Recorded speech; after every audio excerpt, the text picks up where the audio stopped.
Graças a Deus.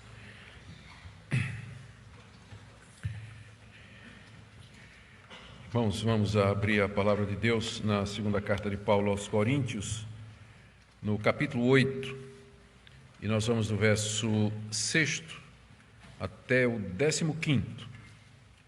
Segundo aos Coríntios 8, de 6 a 15.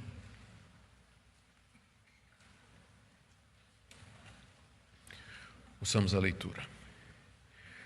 O que nos levou a recomendar a Tito que, como começou, assim também complete essa graça em vós. Como, porém, em tudo manifestais superabundância, tanto na fé e na palavra, como no saber, e em todo cuidado, e em nosso amor para convosco, assim também abundeis nessa graça. Não vos falo na forma de mandamento, mas para provar, pela diligência de outros, a sinceridade do vosso amor. Pois conheceis a graça de nosso Senhor Jesus Cristo, que, sendo rico, se fez pobre por amor de vós, para que pela sua pobreza vos tornasseis ricos. E nisso dou minha opinião, pois a vós outros que desde o princípio principiastes vós não só a prática, mas também o querer, convém isso. Completai agora a obra começada, para que assim como revelastes prontidão no querer, assim a leveis a termo segundo as vossas posses. Porque se a boa vontade será aceita conforme o que o homem tem, e não segundo o que ele não tem.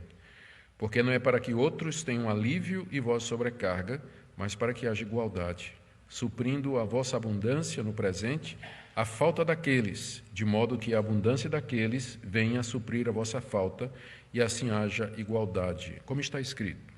E aqui a citação é de Êxodo 16, verso 19. O que muito colheu não teve demais, e o que pouco não teve falta. Queridos, nessa parte da sua segunda carta aos Coríntios, que são os capítulos 8 e 9, Paulo vem tratando de diversos princípios referentes à contribuição financeira para o sustento dos pobres.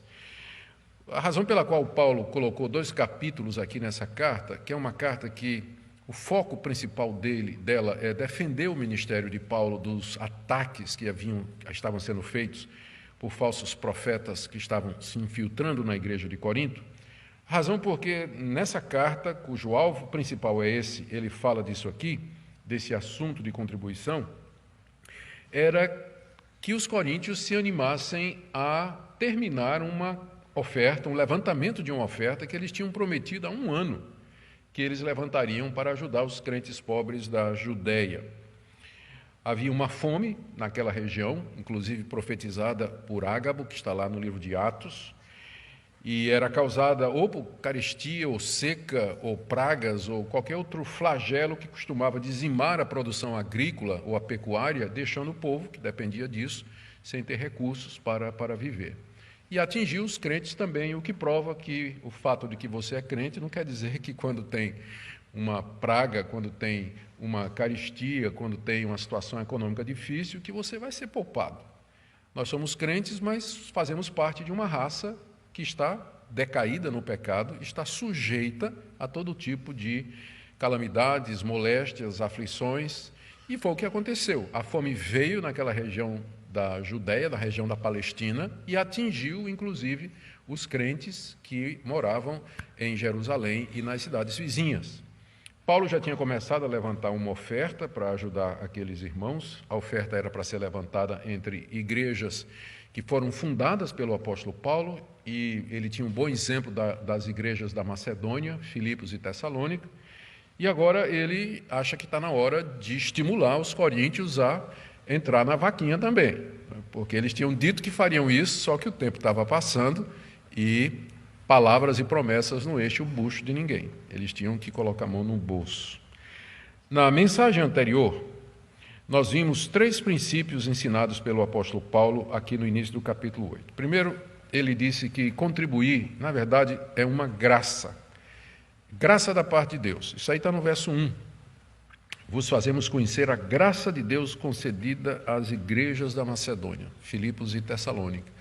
A graça é exatamente o privilégio de contribuir, uma graça que poucos querem, não é? Segundo princípio que Paulo ensinou é que essa graça de contribuir tanto é para os que têm condição, como também para aqueles que estão são mais limitados nos seus recursos ou mesmo estão passando por dificuldades. O ponto de Paulo, que está aqui nos versos 2 e 4 do capítulo 8, é que a nossa pobreza e a nossa dificuldade não pode impedir a nossa generosidade. Por menor que seja, se for de coração, de boa vontade, em resposta ao amor de Deus, Deus aceitaria como aceitaria a oferta de um bilionário. E o terceiro ponto de Paulo, que foi nos versos 5 e 6, é que contribuição e consagração andam juntos. As igrejas da Macedônia tinham dado muito mais do que era esperado, e tinham dado generosamente, tinham suplicado a graça de participar de uma coleta, é um quadro raro de ver, né? A igreja pedindo para participar. Na verdade, é sempre o contrário, né? O pastor que pede à igreja para a igreja participar. Mas as igrejas da Macedônia foram tão agraciadas por Deus que elas queriam a graça de participar, e Paulo explica que isso aconteceu porque eles primeiro se deram a Deus, ao Senhor, e em seguida, então, o bolso veio junto, que nós sabemos que é o órgão mais sensível do corpo humano e o mais difícil de conversão, que é o bolso. Mas uma vez convertido o bolso, indica a conversão do indivíduo completo. Paulo, então, está feliz com isso. Aqui nós vamos ver nessa passagem, do verso 6 até o 15, mais 4 princípios que o apóstolo Paulo coloca. Ele vai tratando desse assunto e ele vai trazendo argumentos e construindo o caso dele passo a passo. Então, a gente tenta acompanhar aqui a lógica de Paulo, isolando esses principais ensinamentos que ele traz com o objetivo de encorajar os coríntios. Antes de seguir, eu quero fazer 2 observações que eu considero importantes. A primeira é que, embora esses princípios aqui que eu mencionei, e os que a gente ainda vai tratar, eles estejam diretamente ligados àquela situação específica, que era o levantamento de uma coleta para os crentes de Jerusalém, por conta de uma fome que veio a toda aquela região. Ainda assim, os princípios que são colocados aqui para a contribuição, eles têm validade universal. Aliás, o Novo Testamento todo funciona assim. Paulo escreveu a carta aos Gálatas para atender uma necessidade das igrejas da Galácia, que era a contaminação feita por falsos mestres que queriam impor a lei de Moisés aos crentes. Paulo, então, para tratar daquela situação, faz uma exposição da justiça de Deus mediante a fé. O homem é justificado mediante a graça, pela fé em Cristo Jesus, e não por obras da lei. Então, hoje em dia essa situação não existe mais, mas os princípios que Paulo colocou na carta aos Gálatas sobre a salvação pela fé permanecem universalmente, servem para as igrejas de todas as épocas e em todos os lugares. Da mesma forma aqui também, o que ele ensina sobre generosidade e contribuição, ainda que foi provocado por uma situação específica, que era a situação daquela época, ainda assim os princípios estão aqui. É isso que faz da Bíblia um livro diferente. É um livro humano, no sentido que foi escrito por pessoas como vocês e eu, para atender às situações humanas, mas é um livro divino, porque o que essas pessoas escreveram foi inspirado por Deus, de tal forma que os ensinamentos têm validade universal e autoridade sobre todos nós. A segunda observação é que, muito embora Paulo não esteja falando de dízimo aqui, e não seria correto pregar sobre o dízimo a partir desses 2 capítulos, entretanto, os princípios que ele coloca aqui têm uma aplicação também para essa forma de contribuição e nos ajuda a entender um pouco mais. Se o que Paulo está ensinando aqui sobre contribuição são princípios da parte de Deus, nós temos que aplicá-los à questão do dízimo, especialmente o princípio da proporcionalidade, que nós vamos ver aqui nesse texto, voluntariedade, que já vimos, generosidade, que já vimos também, e regularidade, que é o sistema que é conhecido como sistema de dízimo. Então, mesmo que a palavra não vai aparecer aqui, os princípios que estão aqui, eles podem ser aplicados para essa forma de contribuição. Muito bem, vamos ver então 4 coisas que Paulo ensina aqui. Primeiro, que a nossa generosidade, ela tem que ser proporcional à nossa fé e ao nosso conhecimento, versos 6 e 7. Depois ele vai trazer o exemplo de Cristo, de alguém que se tornou pobre para enriquecer os outros, está aí dos versos 8 a 9. Depois ele vai insistir que nós devemos contribuir de acordo com as nossas posses, que é o princípio da proporcionalidade, está aí, final do verso 11 até o verso 15. Eu tinha falado 4, né? Na verdade são 3 princípios. Então vamos ver cada um deles na expectativa de aprendermos um pouco mais e possamos ser generosos na nossa contribuição. Eu ainda queria dizer uma outra coisa, que talvez eu devia deixar para o fim, mas pode ser que eu me esqueça, né? Então é melhor dizer logo. Vocês podem perguntar por que esse tipo de estudo, nós não poderíamos estar estudando uma doutrina alguma coisa mais teológica, ou alguma das grandes doutrinas da graça, ou tratando de assuntos assim que seriam talvez mais interessantes. O que a gente tem observado é que o estrago que tem sido feito pelas igrejas neopentecostais que usam a teologia da prosperidade é muito grande e não pode continuar sem ser tocado. Muitos cristãos verdadeiros que estavam dentro dessas igrejas, ao descobrirem a verdade, depois de terem sido praticamente saqueados por falsos profetas e mercenários, extorquidos, eles saem dessas igrejas, eles vão para outras igrejas bíblicas, mas eles vão com uma cicatriz, ou eles vão, para usar aquela expressão, gato escaldado tem medo de água fria. Ainda que nessa outra igreja, que seja uma igreja bíblica, que não tem extorsão, que ninguém é intimado a contribuir com medo do devorador, se o pastor tocar na palavra oferta, ele dá um pulo. Ele não quer saber, ele quer dar um tempo. Pastor, o que eu tinha de dar eu já dei, vem de carro, vem de casa, dei o que eu não podia, então eu estou assim, eu preciso de um tempo para me recuperar, eu preciso rever isso aí. Então, essa teologia da prosperidade, ela desarrumou a cabeça de muitos cristãos sinceros a respeito desse tema tão importante na Bíblia. A Bíblia fala mais de dinheiro do que fala sobre amor. Tem mais versículos falando sobre contribuição, mordomia cristã, o uso dos nossos bens, do que falando a respeito do amor. É um assunto importante. Então, por isso nós pedimos a sua atenção e sua paciência, porque ainda tem o capítulo 9 todinho, né? Falta o fim do 8, ainda tem o capítulo 9. Espero que no final você saia daqui convencido, né? Seja mais generoso e fazer isso com alegria. Então, primeiro, a nossa generosidade ela tem que ser proporcional à nossa fé e o nosso conhecimento. O ponto de Paulo é aqui. Da mesma forma que vocês têm superabundância de fé, de conhecimento da palavra de Deus, vocês também têm que ter superabundância de contribuição. Uma coisa tem que ser proporcional à outra. Vamos ler versos 6 e 7. O que nos levou a recomendar a Tito, que, como começou, assim também complete essa graça em vós. Como, porém, em tudo manifestais superabundância, tanto na fé e na palavra como no saber, e em todo cuidado, e em nosso amor para convosco, assim também abundeis nessa graça. No verso 6, ele começa de uma maneira meio abrupta, né, porque não tinha como separar melhor a gente aqui. Paulo diz assim, ele começa o verso 6 dizendo, o que nos levou a recomendar a Tito? O que é que levou Paulo a recomendar a Tito? É ver o que vem antes. Ele está falando da graça, está falando da generosidade das igrejas da Macedônia, que levou Paulo a ficar entusiasmado e aí dizer a Tito, que é o portador dessa carta, Tito está levando essa carta para Corinto. Tito, pensando no exemplo das igrejas da Macedônia, termina lá aquela oferta que os coríntios começaram. É isso que o verso 6 quer dizer. O que nos levou a recomendar a Tito que, como começou, assim também complete essa graça em vós.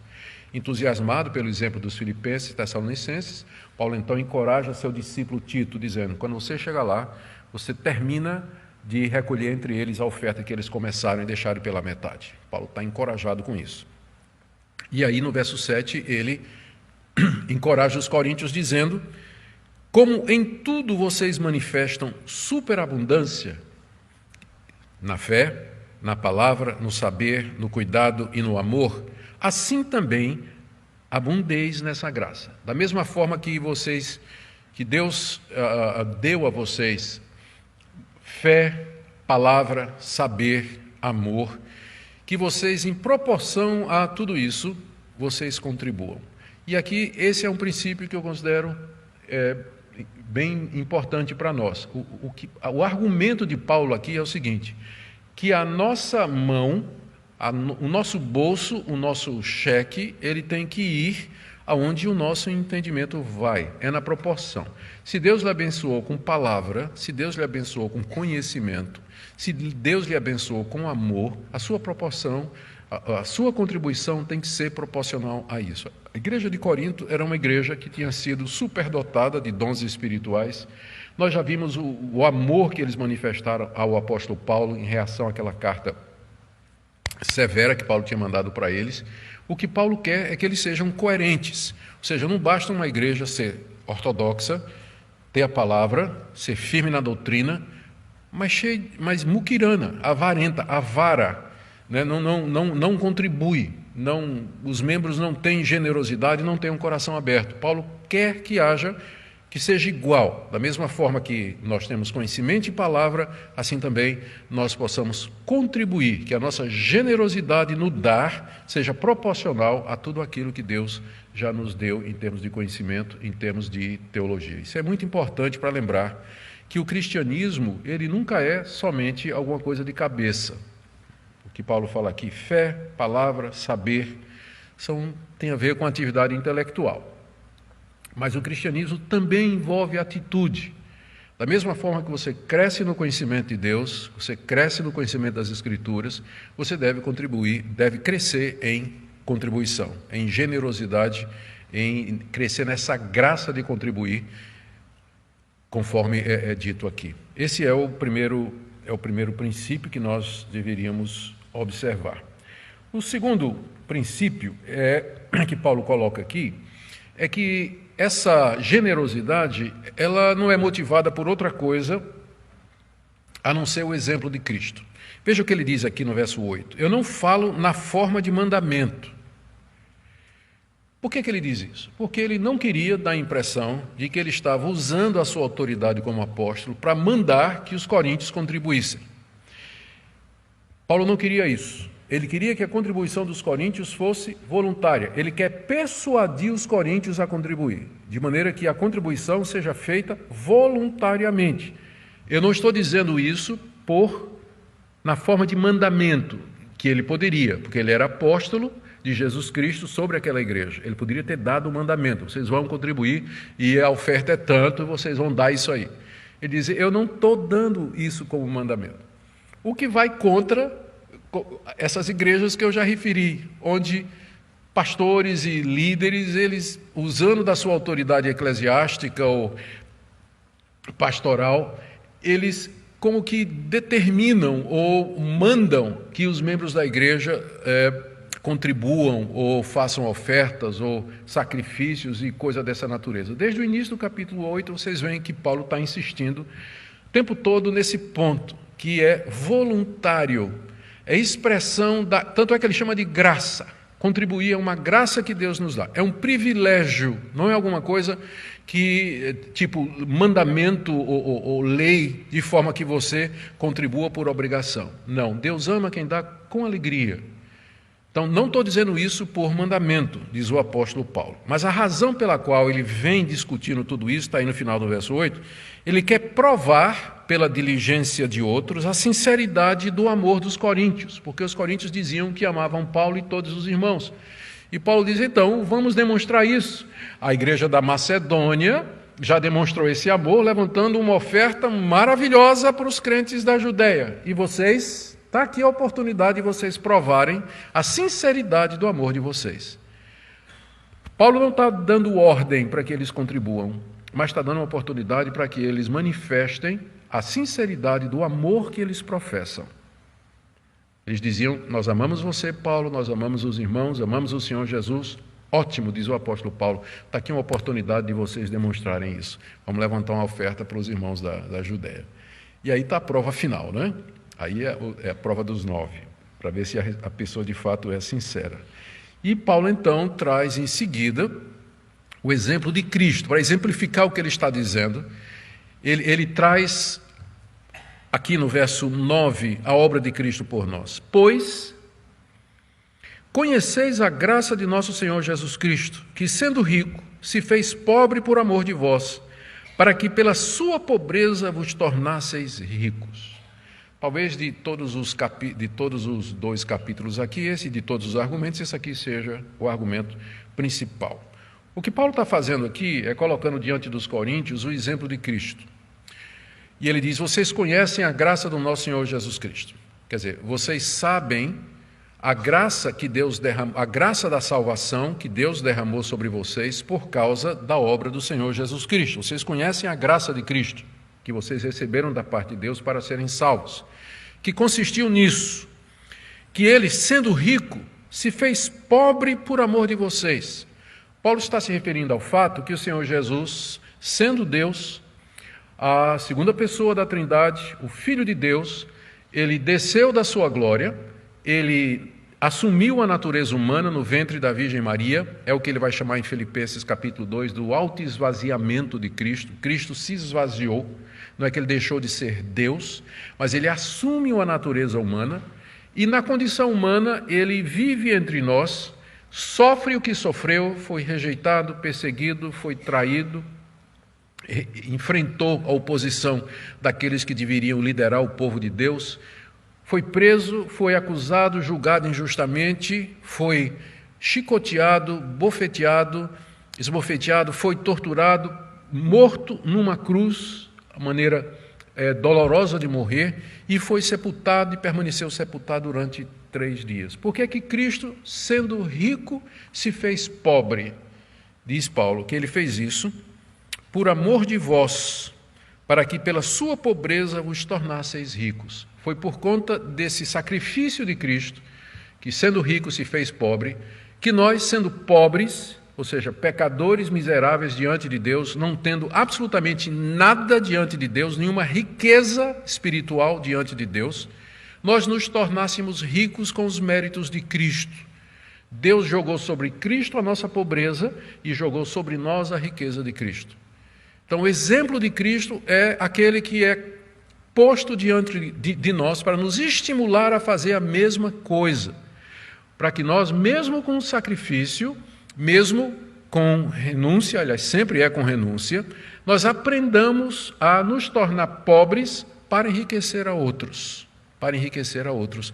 Essa é a essência da argumentação do apóstolo Paulo nesses 2 capítulos aqui. O exemplo de Cristo como exemplo maior. Se nós somos cristãos, se nós somos salvos por alguém que se esvaziou para poder nos abençoar, nós não podemos fazer outra coisa a não ser seguir o mesmo caminho, aprender a dar, abrir mão, sacrificar, deixar de comprar o iPhone do ano, deixar de comprar roupa, o tênis da moda ou qualquer outra coisa, e pegar aquele dinheiro e dar, contribuir para ajudar pessoas que mal têm o que comer e nem o que vestir também. Da mesma forma que Cristo se esvaziou, assim também os crentes de Corinto deveriam fazer isso. E o último princípio que nós vamos ver nessa noite, está aí do verso 10 a 11. Aliás, não. Era 4, sim. É que uma página colou na outra, eu não vi. O terceiro princípio, está aí do verso 10 a 11, é que boas intenções somente não bastam. Dito isso, Paulo emenda no verso 10. Dou minha opinião. Você vê como ele é cuidadoso, né? Ele diz assim, eu estou dando a minha opinião. A vocês que desde o ano passado principiaram não só a prática, mas também o querer. A minha opinião é que convém que vocês façam isso. Verso 12. Completem agora a obra começada, para que, como vocês revelaram prontidão no querer, assim leveis a termo segundo as vossas posses. 2 pontos aqui. O primeiro é que Paulo, aqui nesses 2 versículos, Paulo com clareza, ele exorta a igreja a completar a obra começada. Está no verso 11. Completai a obra começada, início do verso 11, e ainda no meio do verso 11, e assim a leveis a termo. É o português difícil da nossa Bíblia, está simplesmente dizendo para que vocês terminem isso que vocês começaram. Completem, terminem isso. Por quê? Porque vocês começaram desde o ano passado, verso 10. Desde o ano passado vocês principiaram. Mas é preciso não somente a prática, mas também o querer. O que é que ele quer dizer com isso? Ele quer dizer, faz 1 ano que vocês disseram assim, Paulo, nós estamos comprometidos. Pode contar conosco, né? Nós vamos começar. E aí devem ter levantado alguma coisa, e Paulo não considerou que aquilo era suficiente, a igreja poderia, na verdade, ser muito mais generosa do que aquilo. Passou-se 1 ano e eles não terminaram de levantar a oferta. A coisa foi andando. Talvez o relacionamento tenso de Paulo com a igreja, como a gente já vem acompanhando aqui, né? A gente tem falado bastante sobre isso talvez atrapalhou um pouquinho. Mas o fato é que já fazia 1 ano que eles disseram que eles haviam se comprometido. E o tempo estava passando e os irmãos lá na Judéia estavam carecendo, estavam passando fome, passando necessidade. Então, não é só você dizer que vai, mas você também fazer. E aqui eu me lembro é o momento de falar de tantos cristãos que se comprometem por ocasião do batismo ou da profissão de fé, né, se comprometem, vocês vão ser membros da igreja, vocês vão participar da vida da igreja, vir aos cultos, contribuir financeiramente, apoiar a igreja, ajudar na evangelização, prometo. Na hora, todo mundo faz promessa. Mas a questão é que nós não podemos viver de promessa. As pessoas têm que levar a cabo aquilo que você prometeu no casamento. Eu vou te amar na doença, na dor, né? E a gente vê que isso não funciona às vezes. Mas as promessas feitas, elas têm que ser levadas a cabo, porque Deus olha para isso. Deus quer que nós terminemos aquilo que nós prometemos. E era o caso aqui dos coríntios. Agora o terceiro ponto. Perdão, esse foi o terceiro. 4.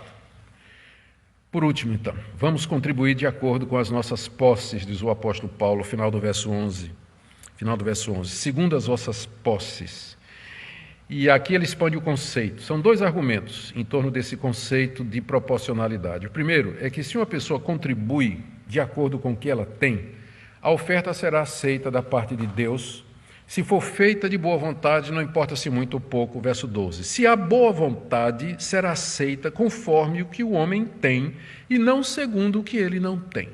Deus não está pedindo que você dê aquilo que você não tem. Deus não está pedindo que você venda a sua cama para você fazer um sacrifício numa igreja, na espera que Deus, em troca, lhe dê 10 vezes mais. Nós conhecemos uma pessoa, Minka e eu, próxima de nós, que participava de uma igreja dessas, e um dia a gente descobriu que ela vendeu a cama para poder participar de um sacrifício, de um propósito, de uma campanha que estava havendo lá na igreja. Deus não pede o que você não tem, está dizendo aqui. Não pede o que você não tem. Mas Ele quer que você dê de acordo com o que você tem, proporcional ao que Deus lhe tem dado. Se Deus tem dado muito, dê muito. Se Deus tem dado pouco, você vai dar pouco também.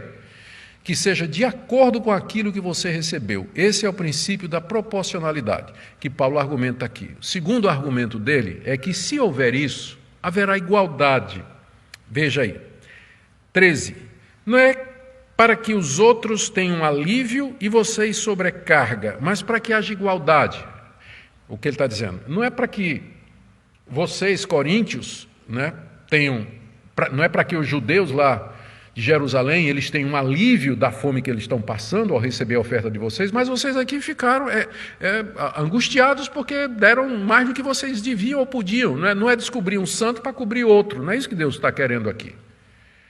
Não, mas tem que haver igualdade. Por quê? Verso 14. Suprindo a vossa abundância no presente, a falta deles, de modo que a abundância deles venha a suprir a vossa falta e assim haja igualdade. Hoje, vocês, coríntios, têm abundância e os judeus têm necessidade. Vocês contribuem. Pode ser que amanhã a fome bata na província de vocês. E vocês vão passar fome. E aí é a vez dos judeus contribuir com vocês. Então, tem que haver essa igualdade. Nós nos ajudamos mutuamente. Não é para que um fique aliviado e o outro fique passando necessidade, mas para que haja igualdade. E Paulo cita aqui uma situação que aconteceu na história de Israel, o livro de Êxodo, capítulo 16, no verso 18, quando o maná começou a cair, Deus orientou os filhos de Israel, através de Moisés, que cada família colhesse 2 litros de maná por pessoa. Está aqui, Êxodo 16, a partir do verso 16, o Senhor ordena: colhei cada um segundo o que pode comer. 1 gomer, que são 2 litros, por cabeça, segundo o número de vossas pessoas. Cada um tomará para os que acharem na tenda. Assim fizeram os filhos de Israel e colheram, uns mais, outros menos. Tinha família maior, tinha família menor. Porém, medindo com o gomer, que era a medida de 2 litros, Não sobrava ao que colhera muito, e nem faltava ao que colhera pouco, pois colheram cada um quanto podiam comer. Então, na hora que eles colheram lá o maná, cada um 2 litros, algumas famílias pegaram mais e outras pegaram menos. Quem pegou mais não sobrou e quem pegou menos não faltou. Deu tudo certinho, houve igualdade. É o argumento que Paulo está usando assim. Da mesma forma que Deus lá no deserto, no passado, ele supriu a necessidade dos irmãos com a abundância de outros, assim também ele vai fazer isso agora. É dessa forma que as igrejas têm que ver a contribuição. Quando a gente contribui, quando a gente é generoso, quando a gente investe em estar abençoando pessoas que estão em necessidade, e um dia pode ser a minha vez, pode ser a sua vez, que você vai precisar também, para que haja igualdade no meio do povo de Deus. Eu tenho aqui algumas conclusões que eu anotei aqui, tem umas 8, mas eu não vou. A primeira, quando eu vejo textos assim, a primeira coisa que me vem à mente é esse princípio, que nós podemos medir a operação da graça de Deus nos corações pela maneira pela qual a pessoa contribui para o reino de Deus. Deus alcança nosso coração com a graça. O próximo item a ser afetado é o bolso. Isso é ensinado claramente em toda a Bíblia, é ensinado aqui, é ensinado nos evangelhos, ensinado na história de Zaqueu. A gente pode medir, ninguém vai fazer isso, é claro, né? Ninguém fica acompanhando, posso garantir a vocês que os pastores não ficam acompanhando a lista de contribuição dos membros da igreja. Ninguém vai fazer isso, mas se fosse fazer, vamos medir quem está de bem de fato com Deus. Essa poderia ser uma maneira muito boa, a gente saber a contribuição das pessoas, a generosidade delas em proporção àquilo que elas têm. A graça de Deus, ela move também o nosso coração. Segunda coisa que a gente aprende é que mesmo os crentes mais desprovidos, eles têm o privilégio de contribuir, uma vez que Deus aceita nossas ofertas, não com base no numerário, mas na disposição do coração. Terceiro, que a contribuição dos crentes para as causas do reino de Deus não é visto na Bíblia como mandamento e como obrigatório, não no Novo Testamento, mas como expressão voluntária do amor a Deus e a gratidão e do exemplo de Jesus Cristo, que é o exemplo que Paulo coloca aqui. Quarta lição, mais do que nossa oferta, Deus quer a nós mesmos. O que é tudo isso aqui, senão Deus de fato nos chamando e dizendo, você tem que me amar mais do que você ama seus bens, seus recursos, suas propriedades e tudo mais. Eu tenho que ter o primeiro lugar na sua vida, você tem que se desapegar das coisas que você tem. Na verdade, no final o que Deus quer é que nós nos entreguemos completamente a Ele. Um quinto ponto é que, sim, as igrejas evangélicas deveriam ser generosas no cuidar dos seus pobres, viúvas e necessitados. A gente está meio cicatrizado com a TMI, Teologia de Missão Integral, Teologia da Libertação, os abusos feitos nessa área, mas isso não quer dizer que não haja uma responsabilidade das igrejas para com os pobres, as viúvas e os necessitados. Isso está na Escritura e é bíblico, como nós estamos vendo aqui. Sexto ponto que eu quero trazer aqui é que o exemplo maior em tudo isso é Cristo. Temos que pensar nisso, de que Ele, sendo rico, se fez pobre por amor de nós, e que nós deveríamos imitar o exemplo daquele que é o nosso Salvador. Sétima lição, extorquir dinheiro do povo de Deus usando medo ou autoridade espiritual é contra o espírito do Evangelho. Se você está numa igreja, debaixo de um ministério, de um pastor, que usa da autoridade dele, ou que emprega a Bíblia para ameaçar você, ou incutir medo em você, para levar você a contribuir, então você está debaixo da orientação de um falso profeta, de alguém que não compreendeu a palavra de Deus, não tem ideia da graça de Deus, não entendeu o amor de Cristo, e que usa essas coisas para saquear o coração e o bolso e a consciência daqueles crentes mais desprevenidos. Então, está aí esse alerta. E, por último, que Deus nos dê misericórdia para que nós tenhamos não somente disposição, mas um Brasil melhor, onde nós possamos ganhar mais, nossos filhos possam ter emprego, e que os salários sejam justos. Por isso oremos pela nossa nação, nesse momento difícil que ela vive. Vamos orar. Senhor, nós queremos obedecer, nós queremos contribuir, nós queremos ser generosos. Por isso pedimos que despertes o nosso coração para pensarmos e refletirmos no Teu Filho.